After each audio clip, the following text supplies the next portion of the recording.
Hey, Mr. Catnaps here, and I'm back with the new speedy build. Today's build is a concept around interchangeable LED blocks. I'm very excited to bring this build to you because it proves you can pass power, ground, and data through some cheap refrigerated nickel magnets. Let's get into it.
Thank you for checking out my video.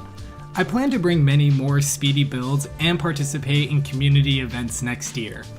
I personally fund most of my projects, and depending on the size, it can get expensive. The best way for me to offset the costs is with sponsors.